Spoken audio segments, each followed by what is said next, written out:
Eu quero, então, agradecer de forma especial todos vocês que estão aqui assistindo, né, no sábado de manhã, as professoras Marisângela e Keila, pelo convite e pela confiança.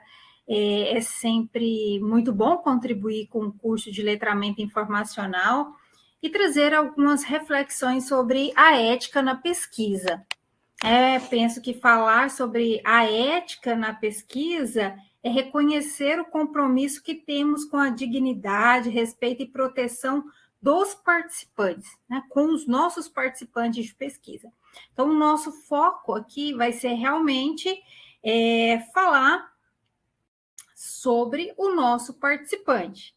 Né? A questão da pesquisa em si, o comitê de ética não interfere. Por exemplo, objetivos, metodologias, né?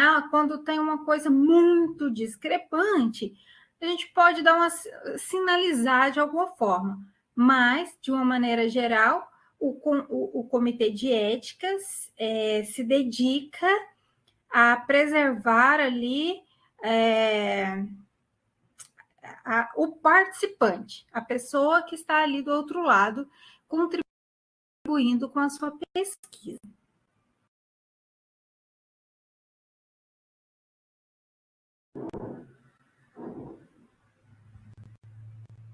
Está compartilhando direitinho, Keila?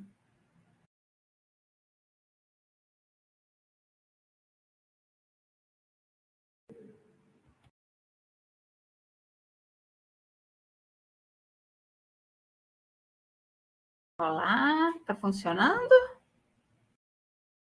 Oi, Luciana. Ok. Está compartilhando, Keila, no modo tela cheia? Não, ele não está, porque o PowerPoint tem esse defeito, né?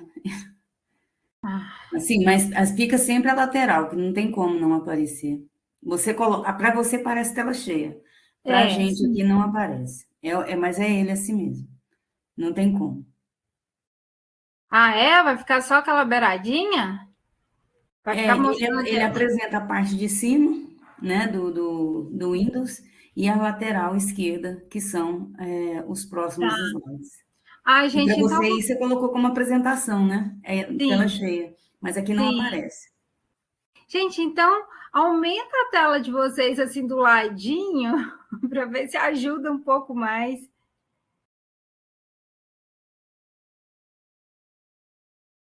Ui, gente. Vocês sabem aonde que faz isso, né, gente? No canto superior direito da tela, tem como você clicar nessas 4 abinhas, aí vai ficar a tela cheia, e aí fica mais fácil vocês acompanharem a professora Luciana, tá? Uma pena.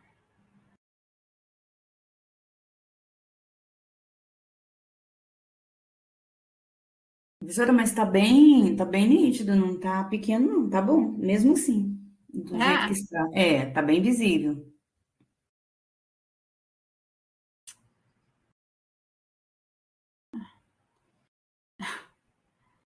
Infelizmente. Bom, então, pessoal, eu estou aqui hoje representando o Comitê de Ética em Pesquisa.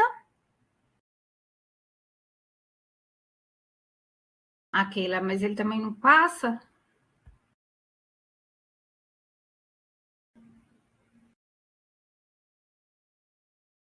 Tem que clicar no seu aí, sabe a setinha do... Você tá no quê? No celular? Não, estou no meu notebook. Então, vai na setinha pro lado.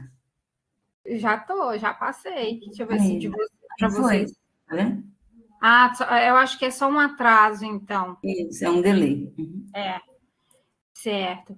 Bom, gente, então, assim, no contexto da nossa grande área de pesquisa, eu falo em questão das ciências sociais aplicadas, que é onde a gente se insere, né? Realizamos pesquisas de campo que inclui estudos que envolvem, né, observação e interação com pessoas em seus ambientes naturais. Quis trazer essa introdução aqui para frisar a questão do ser humano.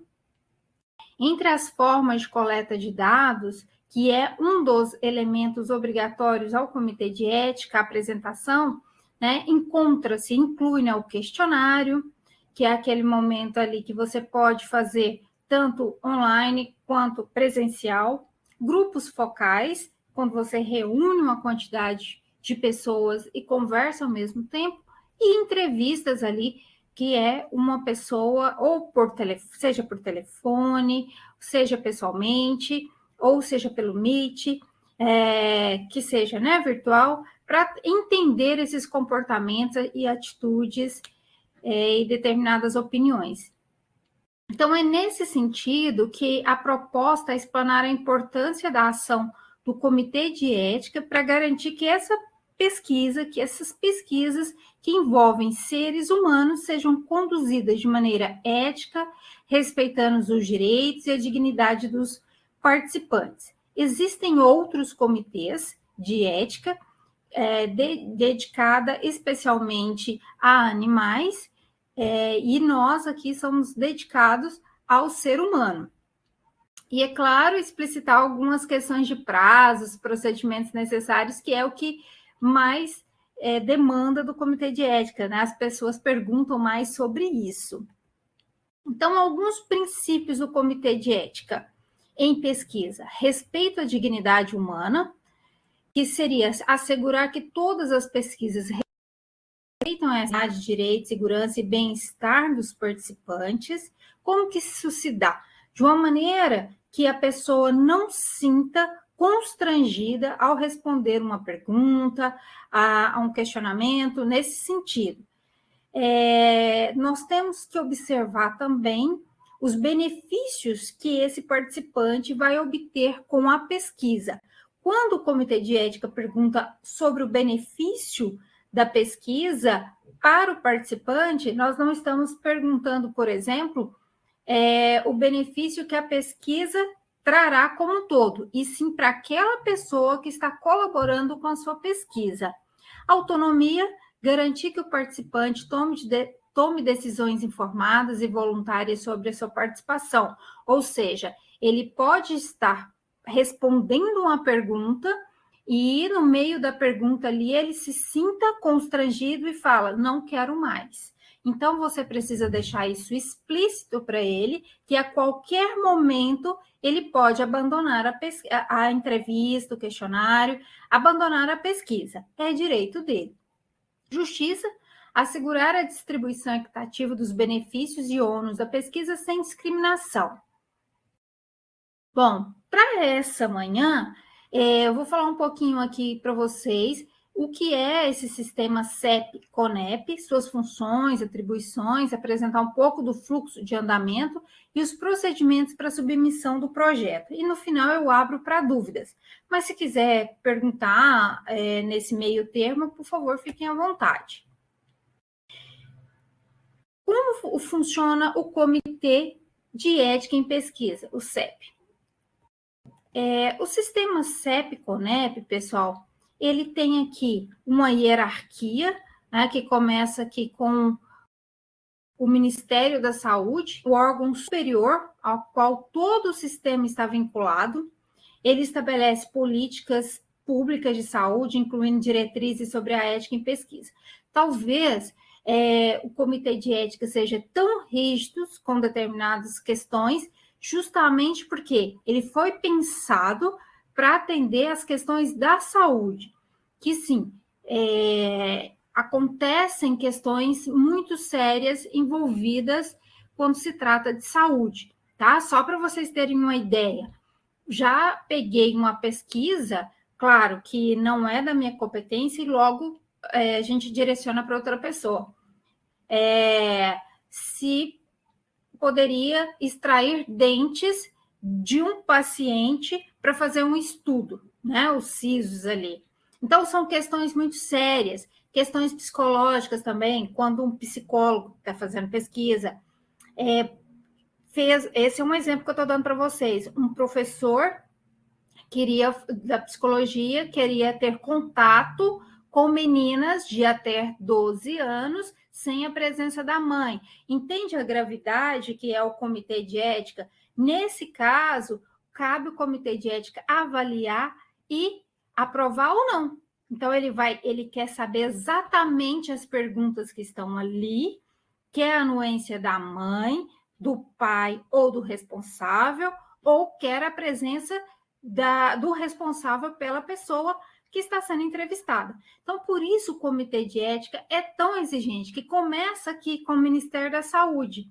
Então, não tem uma diferenciação, por exemplo, de uma área das ciências sociais aplicadas como a nossa para alguém da área da saúde. Então, são os mesmos critérios para tudo. Por isso, acaba sendo algumas coisas mais exigentes. Aí, na sequência, nós temos o Conselho Nacional de Saúde, né, que está ligado ao Ministério da Saúde, tem a função de deliberar sobre as normas éticas em pesquisas com esses seres humanos. Então, aqui no CNS, define diretrizes de funcionamento do sistema. Na sequência, nós temos o CONEP, que é a Comissão Nacional de Ética em Pesquisa. Esse CONEP é o órgão central do sistema. Por quê? Ele é responsável por avaliar protocolos de pesquisa de maior complexidade, como esse que eu falei para vocês, como aqueles também que envolvem populações vulneráveis, que aí nós podemos incluir aqui questões indígenas, de reprodução humana, e tem mais uma questão lá na frente, eu anotei. Então, o que define essa alta complexidade, então, além disso, cabe ele a coordenar e normalizar o funcionamento dos CEPs também. Então, garantir essa padronização e observância dos princípios éticos que nós falamos no slide anterior. E, por último, aqui nós temos o Comitê de Ética em Pesquisa, que é o CEP, que é dentro das instituições. Por exemplo, a UFG tem mais de um. Nós temos um que é ligado à Pró-Reitoria de Pesquisa e Inovação, que é onde eu estou, e nós temos um dentro do Hospital das Clínicas. E, por outro lado, existem instituições que não têm comitê de ética, mas a UFG recebe esses projetos também. Então, o Comitê de Ética em Pesquisa, CEP, são órgãos descentralizados presentes em universidades, hospitais, centros de pesquisa, né, como IEFs, também instituições de pesquisas, não estou falando de instituições de pesquisa escolar, né, universitária, mas outros órgãos também que têm centros de pesquisas de medicamentos, também tem de ética. E trabalham em articulação com a CONEP, dentro do Sistema Nacional. Então, algumas dessas atribuições, CEP e CONEP. Lembrando que o CEP está ligado ao CONEP. O CEP, que é a instância mais lá embaixo, que somos nós temos a função ali mais consultiva, educativa e deliberativa sobre o protocolo que a gente recebe. O que é esse protocolo? É o seu projeto. Já o CONEP, observa que a diferença entre eles, ela está no registro de fiscalização do CEP, ou seja, a todo momento nós somos fiscalizados pelo CONEP, também consultiva, também educativa, também deliberativa, mas também normativa. Por quê? Aqueles protocolos de alta complexidade é direcionada ao CONEP. Comissão Nacional de Pesquisa, CONEP. Como eu falei, é uma instância máxima de avaliação ética em protocolos de pesquisa envolvendo seres humanos, possui autonomia para análise ética de protocolos de pesquisa de alta complexidade e áreas temáticas especiais, que são genética humana, reprodução humana, populações indígenas e projetos de pesquisa propostos pelo Ministério da Saúde. Parece não ter muita ligação com a nossa área, né? Letramento informacional, mas tem. Tá? Acaba que tem muito projeto na nossa área que envolve a questão da população indígena. Nós tivemos, na edição anterior, projetos que envolviam população indígena. Então, isso requer um tempo maior de análise, justamente porque vai, além do Comitê de Ética, vai para o CONEP, que é um órgão superior. O CEP. São instâncias regionais dispostas em todo o território brasileiro, são responsáveis pelos protocolos de pesquisa de baixa e média complexidade e são a porta de entrada para todos os projetos de pesquisa que envolvem seres humanos, todos. Mesmo que vá para o CONEP, primeiro passa pela gente. Daqui do CEP a gente encaminha para o CONEP. E aí, pessoal, então está distribuído no Brasil todo. Aqui nós temos no estado de Goiás, no Centro-Oeste, né, 75 CEPs distribuídos aqui em Goiás, Distrito Federal, Mato Grosso do Sul. Como é que eu vou saber quais são os comitês de ética que tem aqui dentro do estado, por exemplo, do estado de Goiás? Você clica para mostrar para vocês a quantidade de CEPs que nós temos, né, por região. Região Centro-Oeste, nós temos aqui uma média de 75 registrados dentro da plataforma Brasil.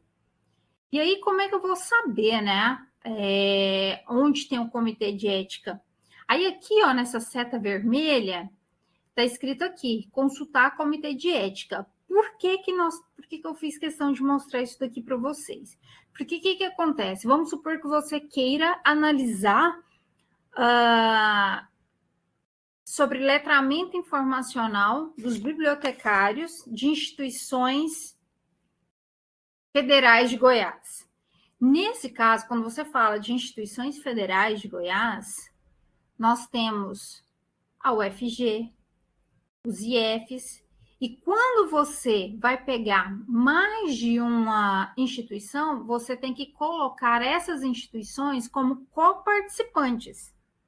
Então, não basta apenas você submeter dentro da plataforma Brasil, a plataforma que nós trabalhamos para submeter o projeto chama-se Plataforma Brasil. Você faz um cadastro, já eu mostro os procedimentos para vocês. E aí, se você envolver mais de uma instituição que possui o comitê de ética, você precisa marcar os dois ao mesmo tempo. Então, aqui, ó, você pesquisa essa tela que está bem na frente da plataforma Brasil, e aí você coloca a região que você quer, aqui está assim, região Centro-Oeste, e aí aqui vai aparecer todas que nós temos para vocês marcarem. E pesquisas que não serão registradas nem avaliadas pelo sistema CEP-CONEP. Esse daqui é outra coisa que sempre confunde, né? O que pode, o que não pode, o que deve e o que pode não ir. Bom, pesquisa de opinião pública com participantes não identificados. O que engloba nisso daqui, gente? Por exemplo, eu vou ali para a Praça Cívica de Goiânia. Vocês são todos de Goiânia ou não?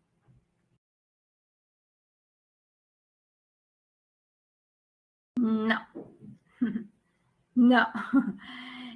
Vamos supor, por o centro de uma cidade, tá? Eu falei para essa cívica, Fortaleza. Nós vamos para o centro da capital e ali você quer saber sobre a opinião política. Em quem você votaria, né, nas próximas eleições? A pessoa só vai ticar ali. Nesse caso, não tem como você pegar a anuência daquele participante. Tá? A pessoa está passando na rua e você está coletando informação. E vamos supor que vou comprar uma roupa ali na Renner, né? Uma loja, CIA, acho que o que eu me lembro é a Renner que tem um totem ali na entrada ou saída, que quando você vai sair, ele pergunta assim, como é que foi seu atendimento. Naquela questão ali também, nesse tipo de pesquisa, você também não precisa passar pelo comitê de ética. Então, são, Renner, né, Rafaela? Então, são dimensões desse tamanho que não passa pelo comitê de ética. Há pesquisas em bancos de dados com informações que já contém lá também, você também não precisa passar pelo comitê de ética. O que seria isso? Até peguei um projeto dessa natureza. uma pessoa submeteu, um professor do Instituto de Informática, do INFE, da UFG, submeteu um protocolo pedindo autorização para acessar o sistema SEI. Aí, não compete ao CEP. Por quê? Porque você não vai ter contato com ninguém, com ser humano nenhum. Você vai ter acesso aos dados daquele participante, mas dados já coletados. Os dados estão ali, inseridos de alguma forma. Então, cabe à instituição autorizar ou não o uso e saber a finalidade do uso daquelas informações. Então, nesse caso, você não tem contato com a pessoa, então não passa pelo comitê de ética. Pesquisas realizadas exclusivamente com textos científicos para uma revisão sistemática de literatura. Vou fazer uma coleta de dados, fazer uma revisão sistemática a partir de bases de dados científicas. Ou seja, você vai coletar dados diretamente numa base de dados. Então, nesse caso, você não vai ter contato com o autor. Então, não passa pelo comitê de ética. Também não passa pelo comitê de ética quando a pesquisa é o que está escrito aqui embaixo, que vocês não vão conseguir ler. Mas aqui está escrito de atividades acadêmicas. Vamos supor, a professora Marisângela e a professora Keila passaram uma atividade para vocês desenvolverem dentro da disciplina e vocês vão fazer perguntas ali para outra turma. E aí, essa coleta de dados, ela não vai sair do âmbito acadêmico, ela não vai para um congresso, ela não vai para uma revista. Então, é um experimento acadêmico. Nesse caso, não passa pelo comitê de ética. Agora, se você está fazendo o seu TCC, o seu artigo de final de curso, aí precisa, tá? Que é especialmente para isso que eu fui convidada, porque vocês começam a fazer o TCC, e isso aconteceu na edição anterior, que nós nos atentamos apenas quando nós iniciamos o TCC 2, quando o discente, a discente trouxe a pesquisa para fazer a coleta de dados. Aí já não dava mais tempo, né? Porque exige um tempo ali de 60 dias, 90 dias, para tramitar todo o processo. Então, se você já tem uma ideia da sua pesquisa, se você sabe que vai fazer entrevista, vai aplicar um questionário, né? Vai envolver opiniões de participantes, você precisa pensar no comitê de ética. Já está na hora de fazer um projetinho, é um pré-projeto, tá? São questões, os itens avaliados não são profundos, é uma coisa bem inicial mesmo. Então, se tratando de TCC, artigo de final de curso, né, que seja, precisamos submeter ao comitê de ética. Existem normativas que instruem sobre todas essas diretrizes, porém eu não vou aqui aprofundar em nenhuma delas. Eu só trouxe aqui algumas que são as principais e que, se vocês quiserem aprofundar, pode acessar e ver essas diretrizes que eu estou mencionando aqui para vocês. Então, começamos aí a primeira que eu trouxe, que ela é de 88, tá? E ela não para, o CONEP está sempre trazendo coisas novas, o comitê de ética sempre fazendo treinamento, recebendo o próprio CONEP, seja para fiscalização ou para instrução. O fluxo de andamento dos projetos, né? Que acaba que é o que mais interessa para vocês. Aqui, ó, ele já está todo conectado, não deu para a gente fazer uma passo a passo, mas eu vou falar, vamos tentar acompanhar. Não sei se vocês vão visualizar o meu curso. Bom, pessoal, é o seguinte, alunos de graduação não submete projetos ao CEP. Quem faz essa tarefa é o orientador. Tá? No caso de vocês, também vai ficar para o orientador. fazer a submissão dentro da plataforma Brasil. Por questões de tempo. Não dá tempo de tramitar, e também por questão de responsabilidade da pesquisa. E aí, quando se trata de mestrado e doutorado, é o próprio estudante, né, que é o usuário da plataforma. No caso de vocês, já entra dentro dessa categoria que quem vai submeter é o seu orientador. Então, de repente, a pessoa que você vai escolher para ser o seu orientador já tem uma pesquisa em andamento e você vai apenas agregar. Nesse caso, ela vai colocar uma emenda dentro do projeto que já tem. Agora, se não tem, vamos supor, né? Eu orientei muitos TCCs no semestre passado e acaba que a minha linha de pesquisa é dentro de organização da informação, tá? Acabei não me apresentando no início, né?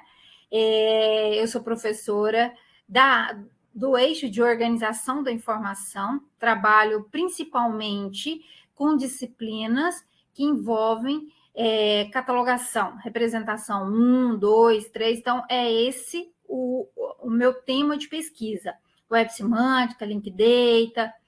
Então, quando eu peguei esses projetos de letramento informacional, eu não tinha nenhuma pesquisa cadastrada dentro do CEP. E vários dos meus orientandos queriam fazer entrevistas, aplicar questionários, porque como vocês mesmo mencionaram aqui, tem gente de fora. E eu peguei pessoas, né, orientandas, estou falando orientandas porque todas elas eram mulheres. Peguei da Bahia, do Rio. Então, essa da Bahia, por exemplo, nós coletamos dados dos estudantes do IF da Bahia.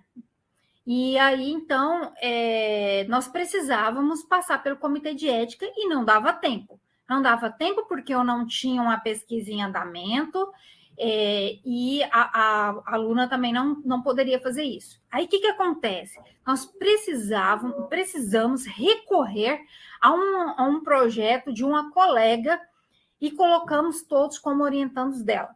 Esse é o melhor caminho? Acho que não, mas foi a saída que nós encontramos dentro do comitê de ética para resolver essa situação.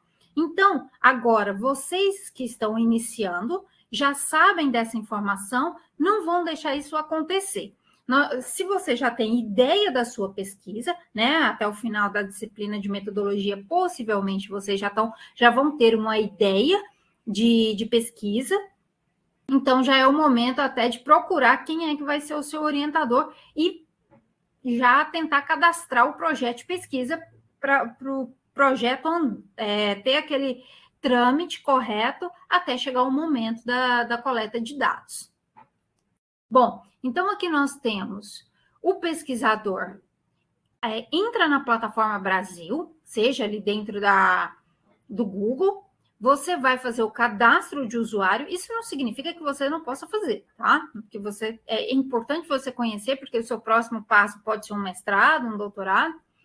Cadastro do usuário, cadastro da sua instituição, cadastro do projeto. Esse projeto, gente, é um formulário que tem dentro da plataforma, para quem não conhece. Existe um passo a passo ali, um formulário que você vai preencher. Ele vai perguntar assim, a primeira coisa, pesquisador responsável, o coordenador da pesquisa, um resumo, coisa pequena, o objetivo principal, o objetivo secundário, que seria o mesmo do seu objetivo primário. Na pesquisa a gente fala objetivo principal e secundário, né? Lá fala objetivo primário e secundário. Então, é isso aí que a gente vai colocar. Depois ele pede uma descrição do projeto, que você vai pôr ali 20 linhas, tá bom? A metodologia, ele vai perguntar, mas que a gente quer saber dentro da metodologia? Não é se a pesquisa é qualitativa, quantitativa, você pode colocar isso de uma maneira sutil, tá? Pode colocar. É isso, equivale ao objetivo geral e específico. Equivale exatamente a isso. E aí, lá, o que principalmente o CEP quer saber? Como vai ser o seu contato com aquele participante? Aí você vai dizer o seguinte, vai ser por e-mail. Se você falar que o convite vai ser por e-mail, o CEP não vai questionar. Agora, se você falar que vai ser por e-mail e vai encaminhar a pesquisa no e-mail e ele vai responder nesse e-mail, nesse mesmo e-mail, que vai ter um monte de gente vendo a resposta, aí já tem um agafe. Por quê? Eu posso responder coisas que eu não me sentiria à vontade só estando com outra pessoa. Então, você tem que garantir que a pessoa vai responder um formulário, por exemplo, e ninguém mais vai ver. Ou, uma outra situação, eu tenho a relação de e-mails do meu ciclo de amizade. Ok, ninguém vai te questionar, tá? Vamos supor, eu vou fazer entrevista com professores do curso de biblioteconomia. Ou seja, eu não vou questionar, eu não vou pedir para ninguém. Por quê? Porque eu tenho o contato de todos eles. Então, essa justificativa responde. Agora, se você fala assim, eu vou vou aplicar um questionário para todos os bibliotecários brasileiros. Aí o Comitê de Ética quer saber como é que você vai ter acesso a esses e-mails. Então, isso você precisa justificar. Ou seja, através dos conselhos federais, que eu vou conseguir esses e-mails. Porque aí, o que vai perguntar? Vai pedir a anuência desses conselhos para te dar esses e-mails. Tá? Então, o que a gente quer saber é como é que você vai ter esse contato com a pessoa. Bom, fez esse cadastro dentro do Comitê de Ética, você vai submeter também como anexo um Word, PDF, tá? Precisa submeter isso aí também. Não é uma coisa gigantesca, porque nós não vamos ler ele no todo. Aquilo que não couber dentro do formulário que você preencheu, aí nós vamos recorrer ao projeto escrito. Caso contrário, ele não vai ser lido. Por isso que não vale tanto esforço para isso. Mas o que a gente faz? A gente compara títulos, porque o título tem que ser igual, o nome do autor tem que ser igual, o nome do orientador precisa ser igual, o objetivo, questão de riscos, benefícios, isso precisa ser igual. Isso nós vamos comparar. Agora, ler o projeto todo, tem gente que coloca lá 400 páginas. Ninguém vai ler. Bom, dito isso, fez esse cadastro, o projeto é encaminhado para o CEP. O CEP faz toda a conferência, se não estiver devendo nenhum documento, vai para os relatores. Que aqui no caso, os relatores aqui dentro da UFG são professores distribuídos dentro das unidades, representando as grandes áreas do conhecimento.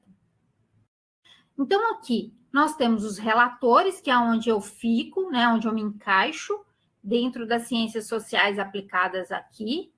Daqui, eu tenho um prazo para fazer esse relato, dentro daquelas diretrizes, daquelas resoluções que eu mostrei para vocês. Aí nós temos as plenárias, que são as reuniões do CEP, que acontecem a cada 15 dias.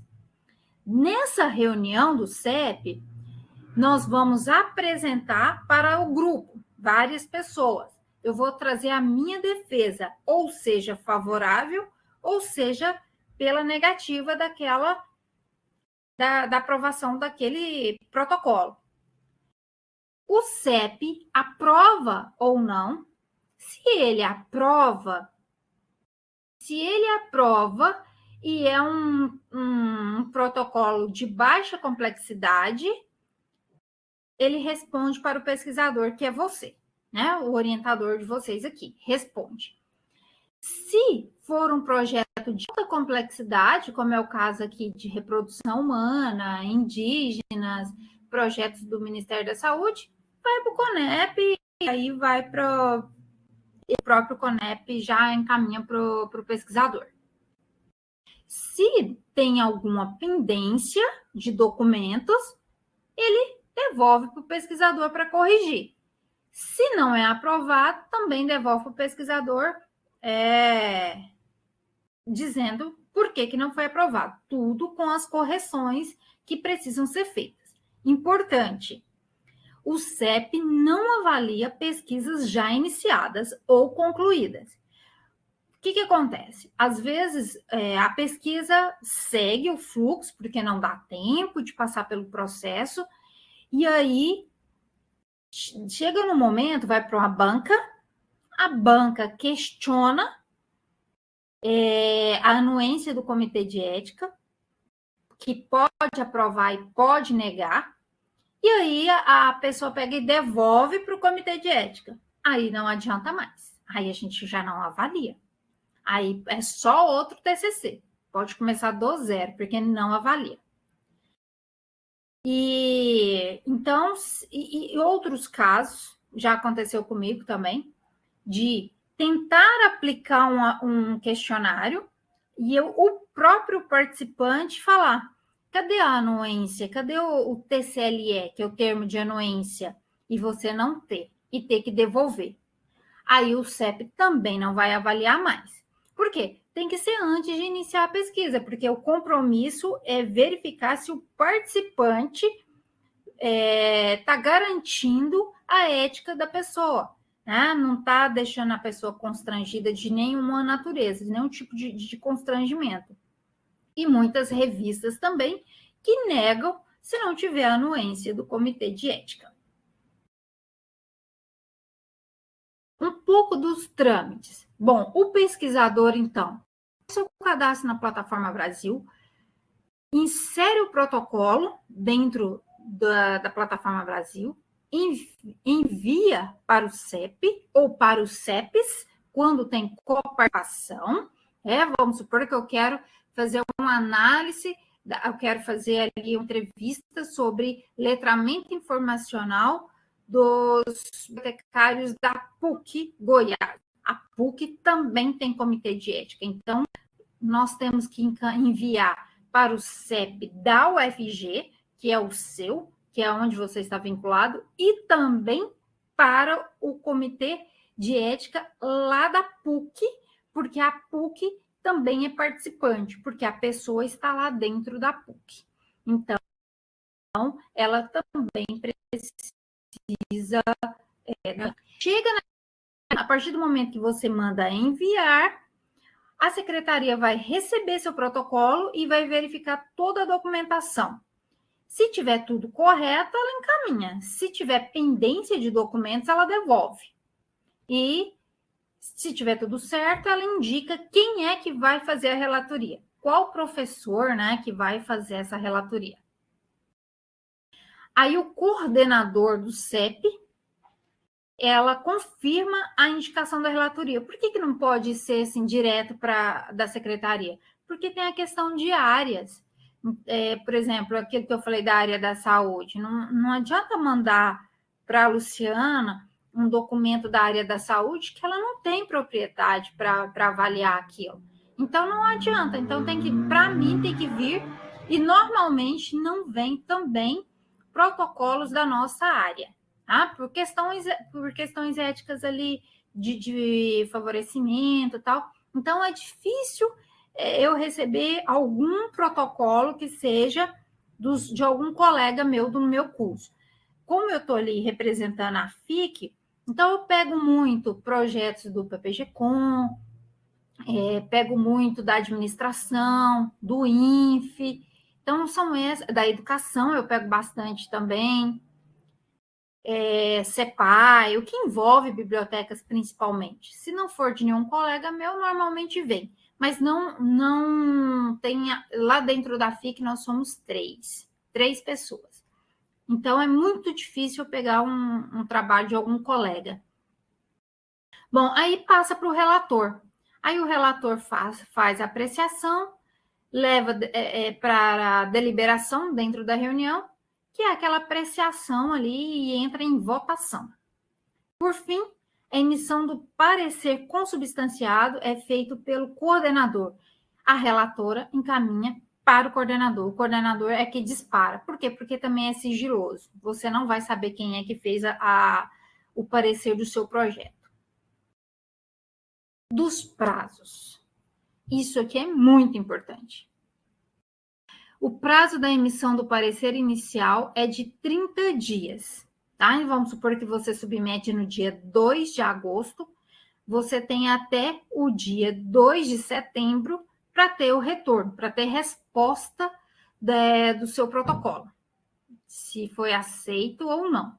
Se o parecer for por pendência de documentos, o pesquisador terá mais 30 dias contados a partir da emissão da plataforma Brasil.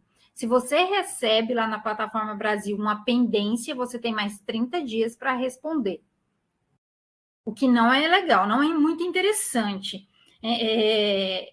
Normalmente é coisa pequena que se tem para corrigir, mas bloqueia. E aí eu vou até sinalizar aqui os principais pontos de devolução para vocês não deixar isso acontecer. São coisas muito pequenas e que trava isso daí por 60, 90 dias. Porque quando você devolve a sua pendência corrigida, nós temos mais 30 dias, ou seja, 90 dias já correram aí. Ou seja, o prazo de fazer um artigo. Então, é muito tempo. Então, gente, eu vou falar aqui rapidamente os principais pontos. TCLE é o termo de anuência. Esse termo de anuência tem que ter objetivo, o mesmo objetivo que está lá no protocolo, que é o formulário, tem que estar idêntico. Tem que ter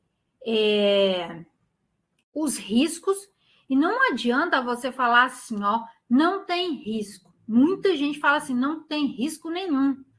Mas tem, você tem que colocar que existe o cansaço, você vai tomar tempo daquela pessoa, tá? Então, o CONEP não aceita você falar assim que não tem risco. Algum risco tem. É cansaço físico, cansaço mental. 10 minutos que você tomar daquele participante, você está consumindo o tempo dele.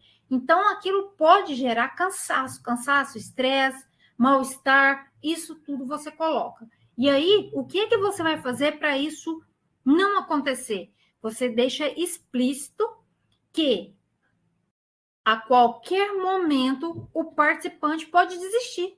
Se não der para ele, ele pode desistir. E outra, você coloca ali 20 perguntas e fala assim que ele tem 10 minutos para responder. Não adianta, o comitê vai devolver. Em 10 minutos, não dá tempo nem de ler todas as perguntas. Então, fiquem atentos a isso. Fala que tem pelo menos 30 minutos, de 30 a 1 hora, tá? Quando é só marcar X, ainda releva, mas 20 perguntas para a pessoa responder em 10 minutos, não vai passar. O protocolo vai voltar. Então, sejam coerentes com isso, façam um pré-teste com você. E outra coisa, não aplica pré-teste sem passar pelo comitê de ética. Muita gente, por desconhecimento, fala no protocolo que já foi feito um pré-teste com aquele questionário. Gente, não coloca. O pré-teste não pode ser feito sem aprovação do comitê de ética. Então, questão do risco, do benefício, como eu já falei lá no começo, o benefício não é o benefício da sua pesquisa de descoberta de alguma coisa, não é. Está perguntando o benefício que esse participante vai ter em responder, tá? Fala para ele o que vai ser bom para ele, para essa pessoa. Então, deixa isso explícito lá no TCLE. No questionário, você precisa colocar no cronograma, né? Desculpa, né? Questionário. No cronograma da pesquisa, você tem que prever 90 dias para iniciar a coleta de dados. Não inicie sem a aprovação do comitê de ética. E os termos obrigatórios? E aí eu já caminho aqui quase que para o final também. Informações básicas do projeto. Isso aqui, gente, essas informações básicas do projeto é o formulário, tá? O formulário tem esse nome, informações básicas do projeto. Folha de rosto. Folha de rosto, esse termo, para nós da área da biblioteconomia, ciência da informação, entendemos que é aquela parte do projeto, né? Mas dentro do comitê de ética não é não. Ele é um documento gerado automaticamente pela plataforma, que pede autorização da direção da sua unidade. Por exemplo, nós que somos da FIC, só é aceito a assinatura do diretor. No caso, hoje, é o professor Daniel Cristino. Somente pode substituí-lo nessa assinatura o vice-diretor, tá? E ele, se ele estiver licenciado de férias ou alguma coisa nesse sentido. Caso contrário, devolve também. Não pode ser, por exemplo, o coordenador do curso, o orientador, não pode. É a instância máxima da sua unidade. Então, é um documento gerado automaticamente quando você está terminando de preencher o formulário, o item 1. O projeto da pesquisa, que só pede capa de identificação, introdução, objetivos, metodologia e cronograma, coisa bem simples. Instrumento de coleta de dados. O instrumento ou é a sua entrevista ou o seu questionário. E aí, pessoal, talvez como nós estamos no início da nossa... Pronto. Caiu, né? Voltou? Me escuta? Deu uma queda aqui na internet. E aí, pessoal, às vezes o instrumento não está pronto. O seu questionário não está pronto. Não tem problema. Nesse caso, você pode colocar algumas noções do que será perguntado, tá? Algumas perguntas. Por exemplo, vai ser perguntado sobre como é o letramento informacional daquele profissional, sobre isso e sobre aquilo, questões gerais, e que mais para frente, com o acompanhamento do orientador, a pesquisa será delimitada. É aceito, tá bom? Não precisa estar com o instrumento pronto, mas precisa fazer menção de uma maneira geral. TCLE, Termo de Consentimento Livre e Esclarecido, para maiores de 18 anos. Quando for o maior de 18 anos, é só ele mesmo que assina. E aí, pessoal, só lembrando um detalhe. Como eu falei que é o seu orientador que vai cadastrar, o seu orientador precisa te colocar na pesquisa. Você tem que ser participante, e tem que assinar, porque é você que vai aplicar o questionário. Então, se é você que vai aplicar, o seu nome precisa aparecer também no TCLE, no termo de consentimento livre e esclarecido. Agora, se você vai fazer entrevista com menores de 18 anos, você precisa de mais um documento, você precisa do TALI, Termo de Assentimento Livre e Esclarecido. Porque, além, vamos supor que seja estudante de ensino médio, ele precisa assinar, se ele não tem 18 anos, um TALI.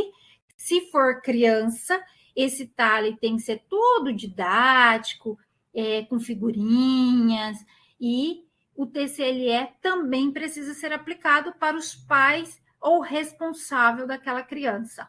Então, fique atento, se você for trabalhar com menores de 18 anos, acaba que a sua pesquisa vai ser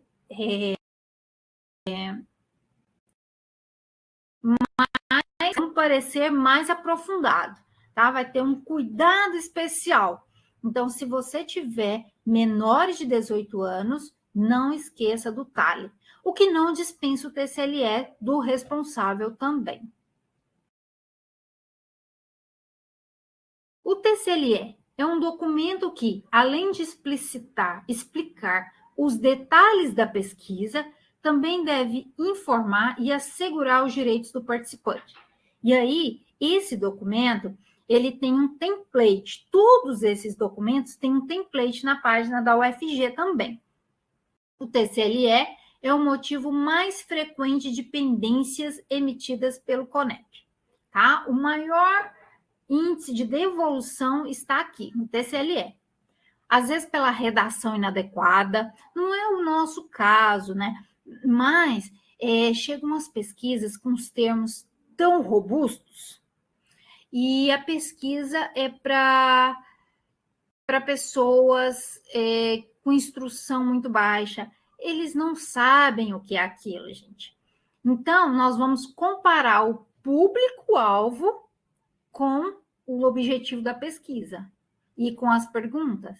Se tiver aqueles termos muito difíceis, nós vamos devolver, porque, inclusive aquilo, o TCLE, porque ele não vai saber o que está escrito ali.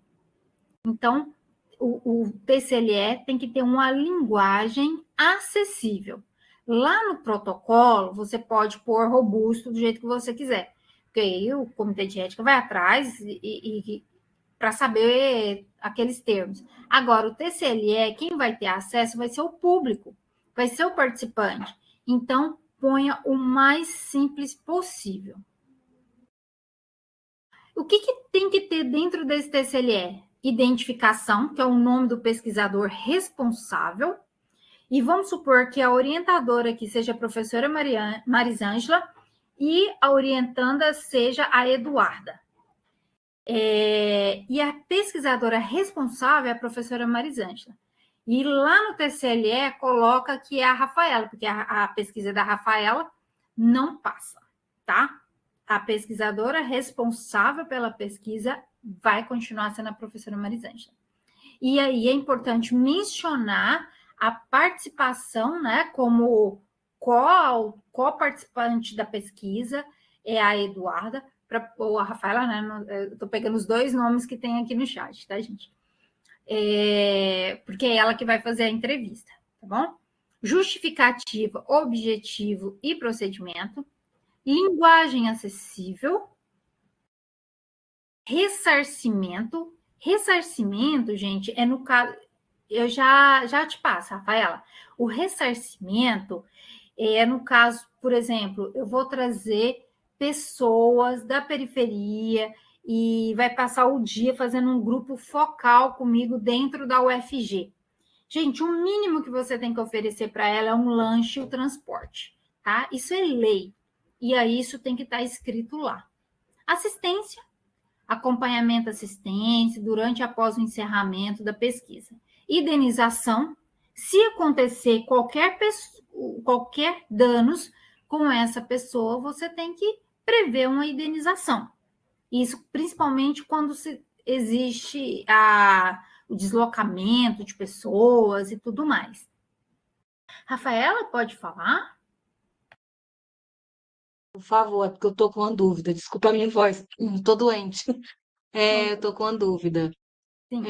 Eu vou começar uma pesquisa em 2026 e eu não sei se vai dar tempo, porque eu tô com as disciplinas atrasadas, eu não sei se vai dar tempo de eu defender agora o meu TCC, né? Agora nessa turma vigente. Mas eu quero saber uma coisa. Eu sou professora, certo? Então eu quero desenvolver como aluna do curso de letramento informacional a minha pesquisa para ser o meu TCC. Aí, neste caso, eu coloco como pesquisador principal a minha pessoa que vai ser orientadora, sendo que eu nem sei ainda quem é, eu posso colocar o meu nome e depois essa pessoa entrar. Não sei como é que seria isso, porque eu não sei quem vai ser a orientadora, mas eu quero começar a pesquisa Uhum. nessa linha, exatamente do que eu estou pensando em fazer, entendeu? Uhum. Aí você já é pesquisadora. Eu já sou pesquisadora, só que aí eu tô colocando meu papel dentro do curso de especialização como aluna. Só que eu Aham. quero abrir essa pesquisa, né? Eu quero iniciar submetendo na plataforma Brasil, e a minha dúvida é, Uhum. quem é que entra como nome do pesquisador principal? Pode ser o meu nome? Pode. Você já fez antes ou não? Como? Você já cadastrou outra pesquisa antes ou não? Eu cadastrei uma pesquisa que eu realizei ano passado. Só que não tem a ver com essa, são coisas diferentes. Uhum, ok. Aí, de toda forma, você vai ter que acrescentar, mas pode acrescentar depois também, não tem problema. Existe um termo de compromisso que a sua orientadora também vai assinar, junto com você. Mas você Ok, pode mas eu colocar. posso submeter. Pronto, eu posso submeter agora individualmente, né? E depois eu coletar isso.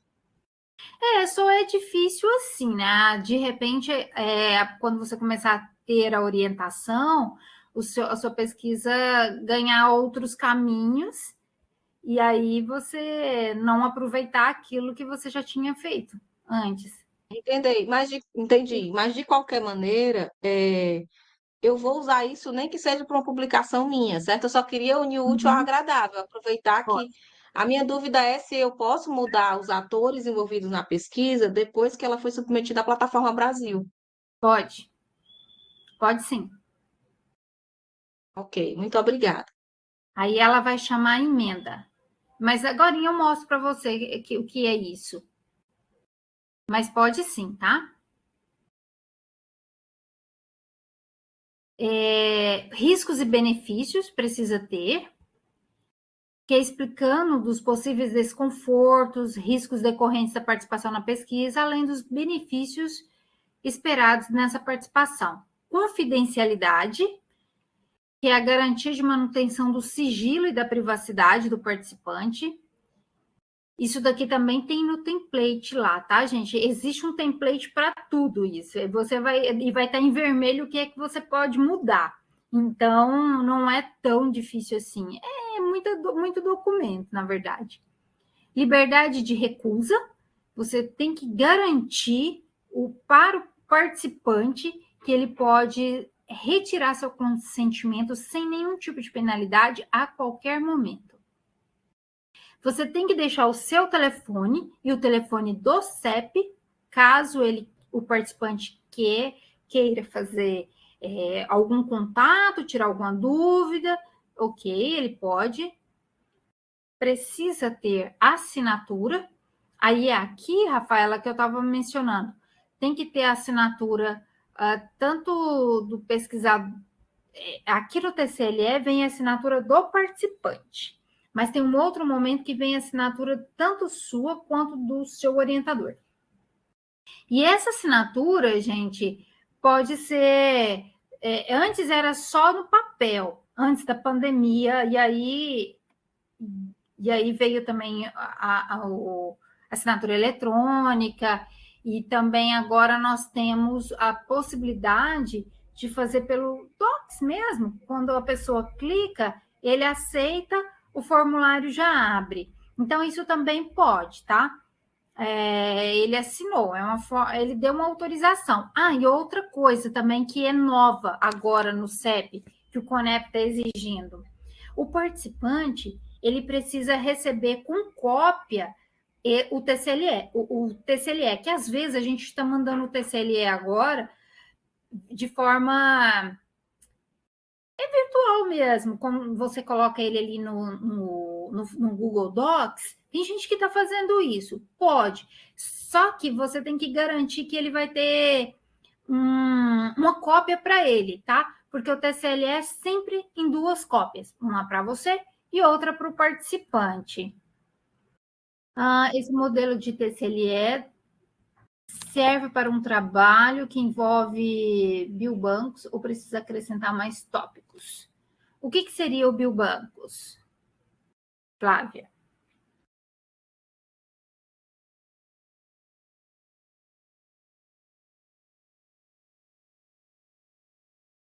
Se quiser ligar o microfone.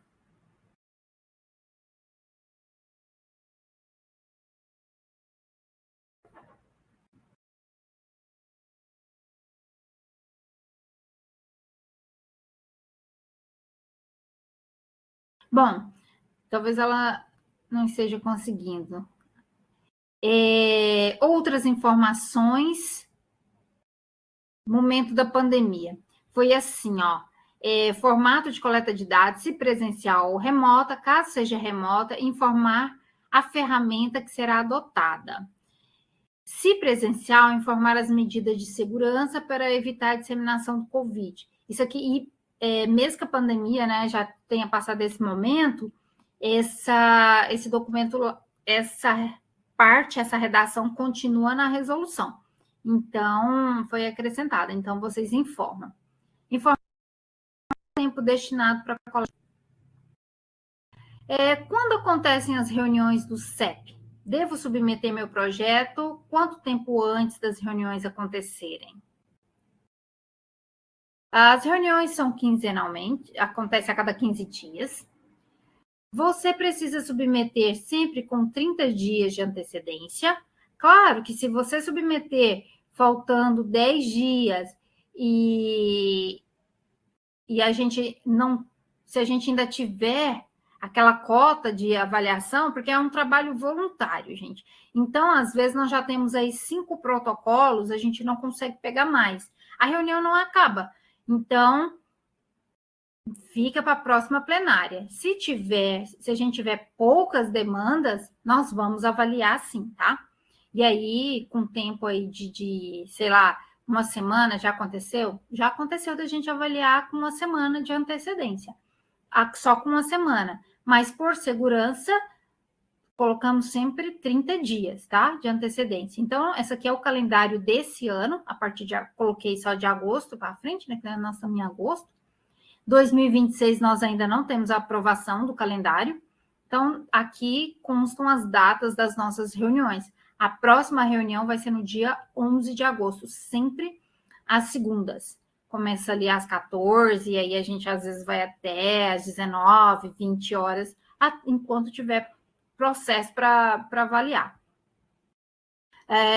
Então, com 30 dias de antecedência, se as indicações da próxima reunião estiverem com poucos protocolos, serão encaminhados com até 15 dias para o relator. Os relatores precisam de tempo e são convocados com uma semana de antecedência. Se a convocação já tiver sido feita, aí não entra mais nenhum protocolo. É necessário modificar os termos na plataforma do CEP ao modificarmos a nossa pesquisa? Como proceder? Né? Que é a pergunta aqui da Rafaela. Pequenas modificações na proposta, você não precisa cadastrar uma nova pesquisa. Você pode citar uma emenda, tá? Que existe também um formulário lá na página, que você vai... um template, na verdade, muito simples de fazer, e a emenda não vai para a plenária. Então, ela sempre vai ter uma resposta muito rápida. Talvez uma semana, 15 dias, no mais tardar 30 dias. Então, é bem mais rápido. Por isso, muitas pessoas chamam isso de projeto guarda-chuva. Eu cadastro um projeto amplo e vou inserindo novos objetivos específicos para não ter que passar por todo o trâmite novamente. Isso é possível. A gente não existe esse termo lá dentro do Comitê de Ética chamado projeto guarda-chuva, mas é o que tradicionalmente se fala, é um projeto amplo.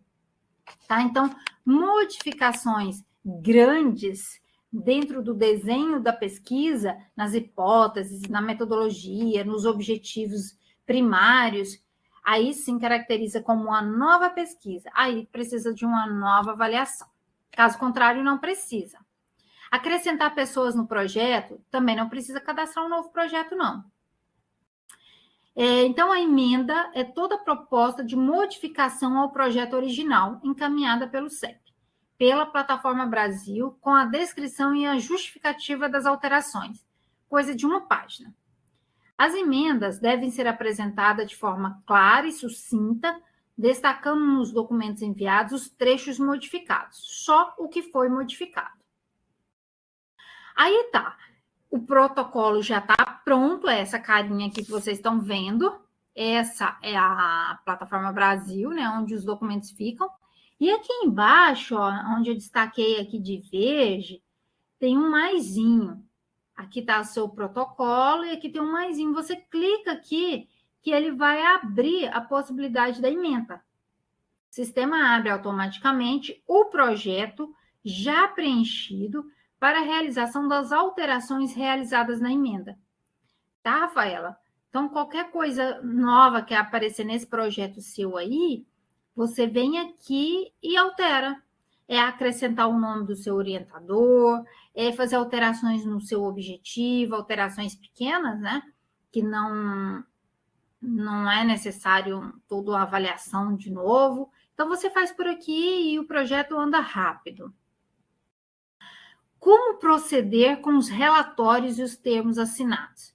Entrega, anexa, guarda. Como que funciona essa questão dos relatórios parciais? Bom, termos, cartas de anuência. Isso aqui é outro ponto que eu preciso falar. Eu falei agorinha, dei um exemplo, que eu vou fazer entrevista com bibliotecários da PUC. Se está relacionado ao trabalho da PUC, a PUC precisa assinar um termo de anuência para mim. Ela precisa encaminhar um termo de anuência autorizando você fazer entrevista dentro da PUC. E esse termo de anuência precisa ser anexado. O pesquisador é obrigado a entregar um relatório final até 30 dias depois da pesquisa concluída, porque senão compromete a próxima pesquisa que você for fazer. Em caso de recusa da pesquisa, como proceder? Quando o projeto não é aprovado. Até pus aqui dessa forma. Antes de tudo, é importante observar que o CEP não aborda o mérito da pesquisa, do ponto de vista científico, ou seja, o projeto nunca será recusado por não ter uma boa metodologia, uma boa fundamentação teórica, justificativa. Não cabe ao CEP avaliar nada disso. O CEP julga somente as condições de realização da pesquisa com seres humanos, do ponto de vista estritamente ético. Tá? Então, caso um projeto precise de ajustes, nós vamos encaminhar para vocês a resposta onde é que precisa ser corrigido. Então, cabe à comissão indicar quais são os ajustes necessários e cabe aos proponentes reenviar o projeto e os respectivos documentos até a pesquisa ser autorizada. Tá? É muito difícil ser negado. É negado mesmo só naqueles casos, como eu falei para vocês. Um pesquisador quer conversar com a menina sem a presença da mãe, né? Aí não vai autorizar. Simplesmente esses casos não são autorizados, tá? Então, também depende da pergunta que ele colocou ali, o que ele vai perguntar, o que ele quer saber. Então, isso é importante. Caso contrário, a gente vai encaminhando as correções até chegar no ponto. O pré-teste pode ser realizado antes da aprovação do CEP? O pré-teste não pode, tá? Não pode mesmo. O que pode ser feito antes da aprovação do CEP? Toda a parte ali da revisão de literatura, tudo que envolve a pesquisa antes da coleta pode fazer, tá? Tudo. Só não pode ter contato com pessoas. Pré-teste, de jeito nenhum. O que passa antes do pré-teste, cabe, então, o comitê de ética cabe ao pesquisador, né? Cabe ao pesquisador. E a partir do momento que vai ter contato, ao comitê de ética. Gente, eu abro agora, então, para vocês me perguntarem, tirarem as suas dúvidas.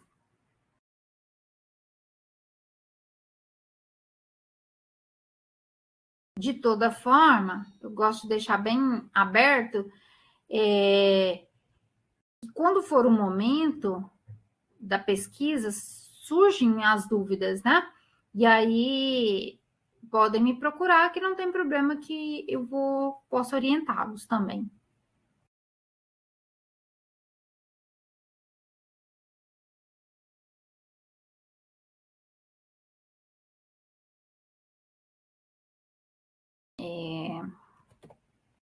Vou até deixar a página do CEP aqui, onde tem os documentos, caso vocês precisem, se quiserem fazer alguma consulta. Tá aqui, ó.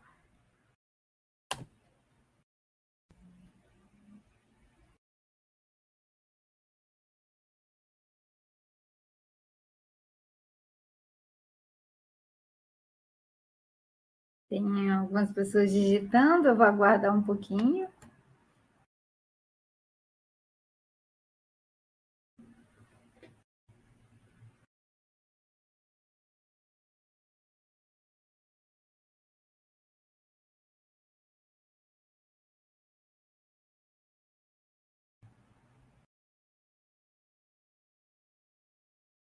Professora Luciana, só enquanto o pessoal digita, pessoal, não saiam da sala não, para a gente registrar esse retorno, né, das aulas, junto com a professora Luciana e a professora Marisângela, tá?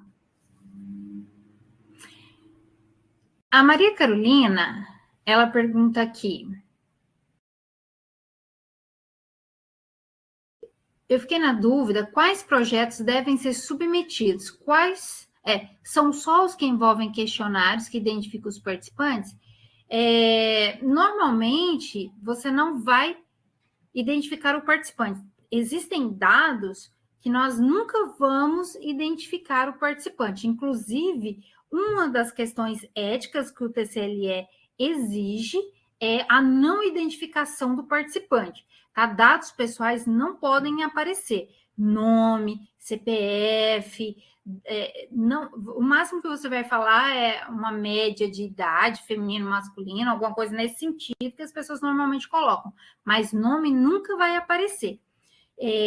Todas as pesquisas que envolvem seres humanos precisa passar pelo comitê de ética. Só não vai passar pelo comitê de ética quando se trata de pesquisa de opinião.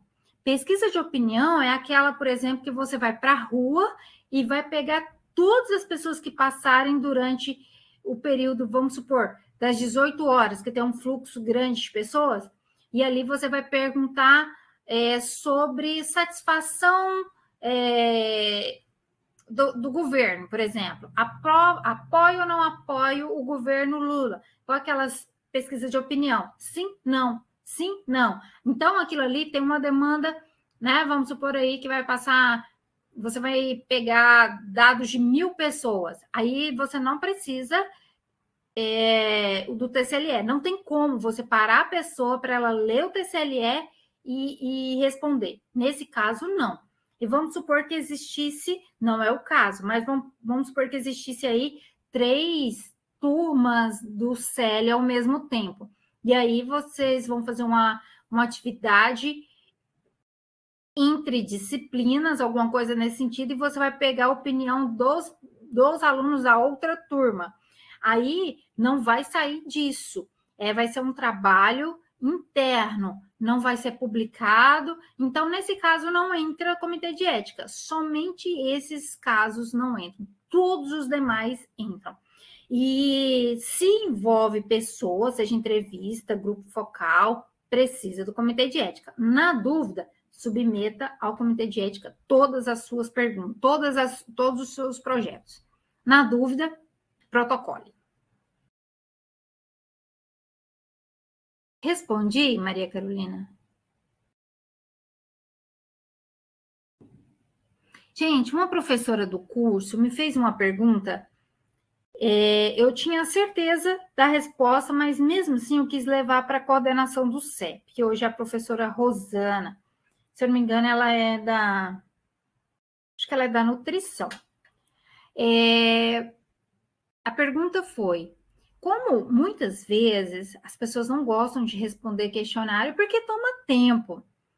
E aí, responder pesquisas, né?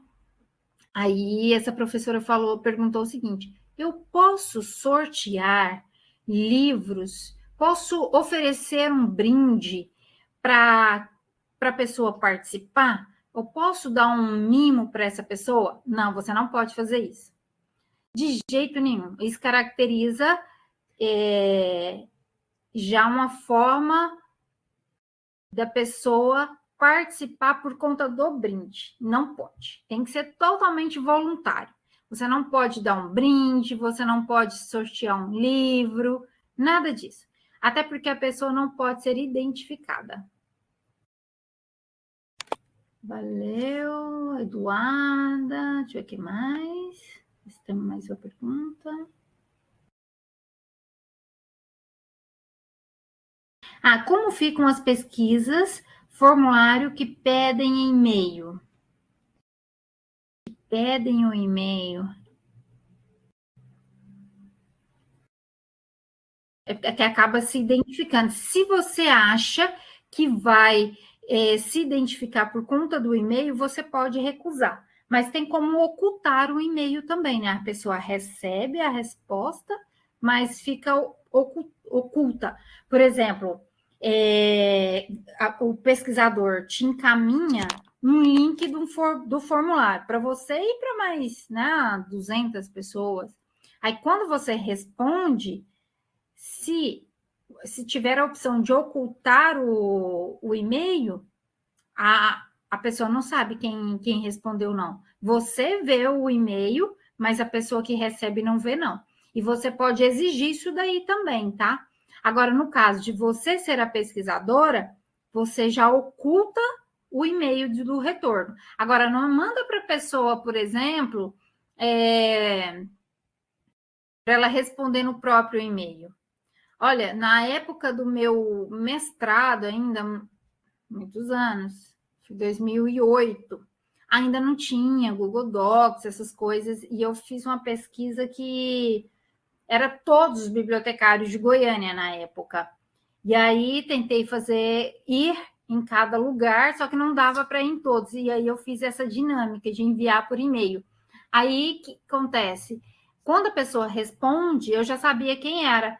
Aí, o ideal foi, o que eu fiz? Foi imprimir tudo, as folhas de resposta, misturar ali e depois ler, porque induz a resposta, tá? Induz a resposta do a pesquisa. Então, não é interessante nem para você, muito menos para o participante que não pode ser identificado.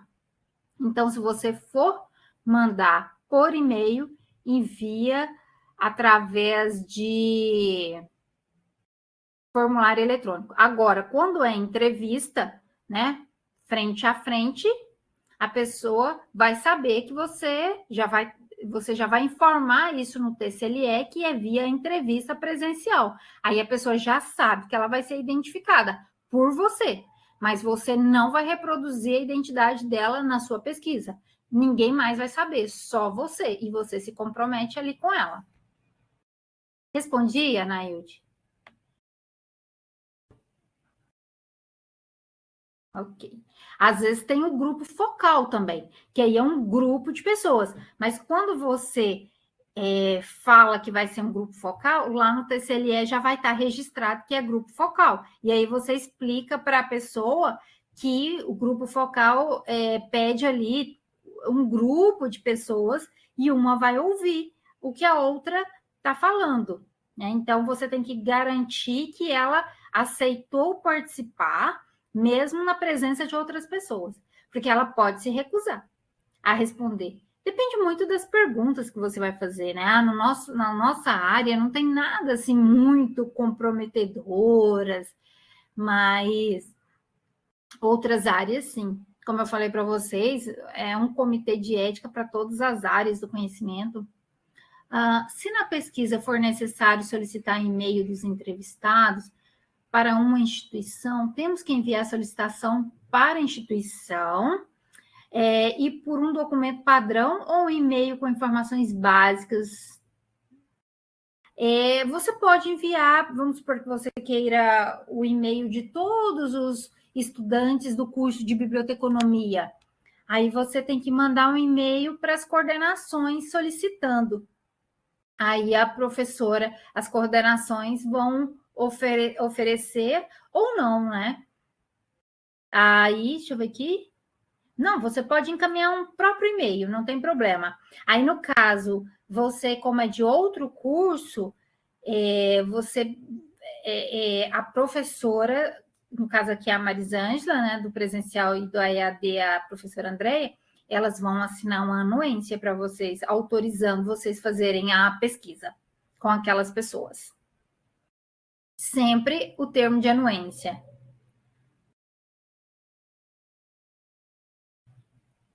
Gente, fique atento também aos documentos, porque os documentos falam assim, tem que ter cabeçalho, tem que ter rodapé da instituição, o próprio modelo vai ter também. Vai mostrar, vai estar escrito lá, inclusive, em vermelho, falando para você trocar. Então, tudo isso é verificado. Então, você pode encaminhar um e-mail, vamos supor que seja para a prefeitura, você quer questionar, você perguntas, né, para os funcionários da prefeitura. Aí você tem que mandar para alguma superintendência. O que cabe muito aqui nessa disciplina, nesse curso nosso de letramento, é Secretaria da Educação. Tem muitos mesmo. Aí vai normalmente a superintendente que assina, mas se tiver relacionado a assuntos que envolvem a escola, tem que pegar a anuência. Agora, claro, se for sobre questões... eu quero fazer uma pesquisa com todos os bibliotecários de Goiânia, independente se ele está na instituição X ou Y, aí não tem que ter anuência de ninguém, tá? É só o TCLE mesmo. Mas se for, por exemplo, eu quero os bibliotecários do IF, aí o IF tem que te dar anuência. Mesmo que você tenha o e-mail, o IF tem que te dar anuência.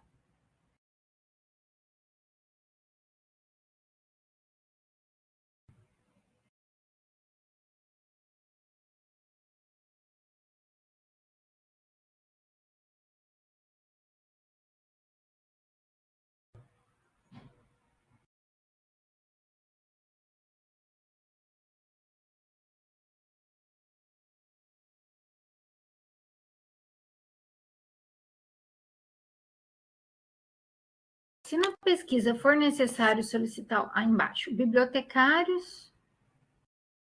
Se na pesquisa for necessário solicitar e-mail dos entrevistados para uma instituição, temos que enviar a solicitação para a instituição. Essa solicitação é por um documento padrão, um e-mail.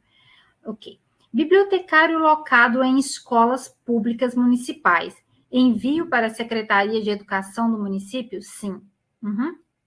Você precisa da anuência da Secretaria de Educação do município. E eles são bem tranquilos, inclusive. Assinam rápido até.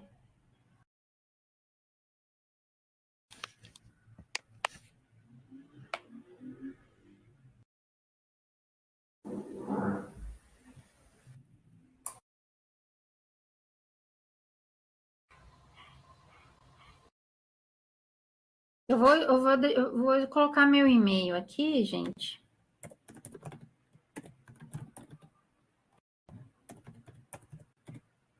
Eu não coloquei no slide, esqueci. Quando você estiver escrevendo o seu protocolo, se quiser perguntar alguma coisa, pode ficar à vontade, tá?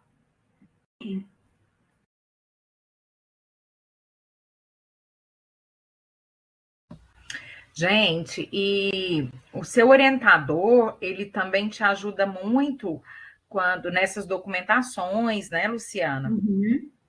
Então, quando for definido os orientadores por cada pesquisa, ele também vai te orientar em alguns quesitos, em especial esse das documentações, das anuências, né? E a Luciana também se propõe aí a sempre nos ajudar, porque realmente ela tem mais conhecimento e está lá, né, no meio do comitê de ética, né? Acho que se ninguém tiver mais nenhuma dúvida, acho que a gente pode aqui encerrar, deixar nossos e-mails nesse sentido, tá? E durante a disciplina também, né, nas dúvidas que surgirem, a gente pode encaminhar também um grupo de perguntas para a Luciana, né? Para a gente ter um novo momento ou as respostas a essas perguntas também. Mas foi muito, muito esclarecedor. E seria interessante, Luciana, eu não sei se você se pode, mas se você permitir, da gente colocar os slides ou algum material que você tenha lá na sala da nossa disciplina. Então, se você autorizar e puder fornecer para a gente, porque o material está tão completo, acho que vai ajudar também, né, a gente a recordar algumas coisas que foram ditas aqui. Tranquilo, pode sim.